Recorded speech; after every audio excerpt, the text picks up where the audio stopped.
ఈ సినిమా మీద నాకున్న అబ్జెక్షన్ మొత్తం చెప్తున్నాను, నా క్వశ్చన్ కాదు. ఆవిడ ఇందాక స్టేజ్ మీద ఒక్కొక్కరిని పిలిచినప్పుడు సుద్ది అయోధ్య గారు రండి ఏదో క్యారెక్టర్ పేరుతో పిలిచారు. ఆయన ఏమని పిలిచారండి మీరు రమ్మని స్టేజ్ మీకి? పంతులు గారు రండి అని పిలిచారు. అదే ఎందుకు అలా పిలవాల్సి వచ్చిందంటే ఆవిడ తప్పు కాదండి. సినిమాలో హీరో కులమైనా చెప్పారా? హీరోయిన్ కులం చెప్పారా? హీరో తండ్రి ఇంకో క్యారెక్టర్ ఎవరిదైనా కులం చెప్పారా? అంటే ఒక రేప్ చేసే విలన్ క్యారెక్టర్ చూపించాల్సి వస్తే మీకు బ్రాహ్మణ్ కావాల్సి వచ్చిందా ఏంటనేది? ఇక్కడ ఉండండి, నేను మాట్లాడుతున్నాను. కాశీ లాంటి పవిత్రమైన పుణ్యక్షేత్రంలో మీకు ఫైట్ సీక్వెన్స్ రేప్ సీక్వెన్స్ తీయడానికి ఒక కబేలా కావాల్సి వచ్చిందా? కాశీ లాంటి ఒక పుణ్యక్షేత్రంలో ఒక పంతులు ఒక ముస్లిం కలిపి రేపు సీన్కి అసిస్ట్ చేసినట్టు తీయాల్సి వచ్చిందా? ఏంటండి మైండ్ సెట్? ఏమి ఓ కాపు కమ్మ రెడ్డి బ్రాహ్మణ్ చెప్పలేపారా హీరోని? లేదు ఇంకోటి చెప్పలేపారా? యాక్చువల్ గా క్యారెక్టర్ పేరు పోనీటేల్ గాయ్ అని ఉంటుంది sir, but I don't know who has given that name.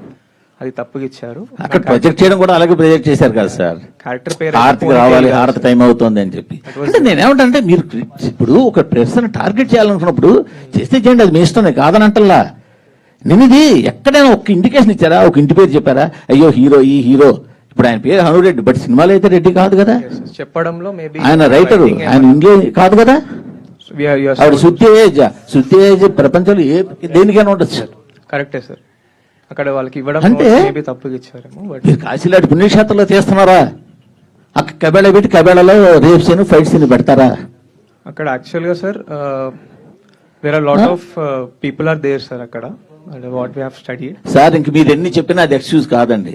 Even director వస్తే నేను యాక్చువల్గా డైరెక్టర్ ఇది అడగడానికి కోసం వచ్చాను. Okay okay